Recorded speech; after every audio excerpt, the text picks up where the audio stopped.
Ration கடை பணியாளர்களின் சம்பளத்தை பொறுத்தவரை அரசு ஊழியர்களுக்கு நிகராக இருப்பதில்லை என்று ஊதிய உயர்வு உள்பட அனைத்துமே அவர்களுக்கு சொல்லும்படி இல்லை என்ற உறுத்தல் இருப்பதால் ரேஷன் கடை பணியாளர்கள் அவ்வப்போது போராட்டம் நடத்தி வருகிறார்கள் என்பது நாம் அறிந்ததே.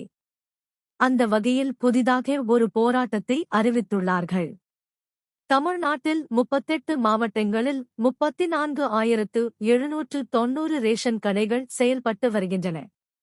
இவற்றில் 33,377 கடைகள் கூட்டுறவுத் துறை மூலம் நடத்தப்பட்டு வருவதோடு இதில் 1000 குடும்ப அட்டைகளுக்கு குறைவாக உள்ள முழு நேரக் கடைகள் 18,782.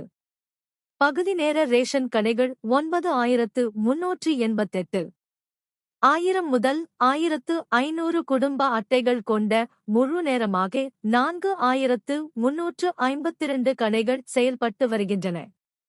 தமிழ்நாடு அரசு ரேஷன் கடை பணியாளர்கள் சங்க பொதுச்செயலாளர் தினேஷ்குமார் வெளியிட்டுள்ள அறிக்கையில், தமிழ்நாடு அரசு ரேஷன் கடை பணியாளர்கள் சங்கத்தின் மாநில செயற்குழு கூட்டம் தலைவர் ராஜேந்திரன் தலைமையில் சென்னையில் நடைபெற்றதாகவும், கூட்டத்தில் நிறைவேற்றப்பட்ட தீர்மானத்தின்படி இன்று அந்தந்த மாவட்டங்களில் நிர்வாகிகள் கூடி விற்பனை கருவி அதாவது பாயிண்ட் ஆப் சேல்ஸ் செயல்பாடு, எடை தராசு இணைப்பு குறித்து மாவட்ட கலெக்டரிடம் மக்கள் குறைதீர்க்கும் நாளில் மனு அளிக்க உள்ளதாகவும், மேலும் வருகிற 24ஆம் தேதி கோரிக்கை அட்டை அணிந்து கருப்பு உடையுடன் பொருட்கள் வாங்க வரும் ரேஷன் அட்டைதாரர்களிடம் எங்களின் நியாயமான கோரிக்கைகளை பற்றி எடுத்து சொல்லவிருப்பதாகவும், ஏப்ரல் 3ஆம் தேதி வியாழக்கிழமை தமிழகம் முழுவதும் ரேஷன் கடைகளில் 5 அட்டைதாரர்களுக்கு மட்டும் பொருட்கள் விற்பனை செய்யப்படும் என்றும், அதனையடுத்து ஏப்ரல் 11ஆம் தேதி தங்கள் கோரிக்கைகளை முன்வைத்து அனைத்து தொழிற்சங்கங்களுக்கும்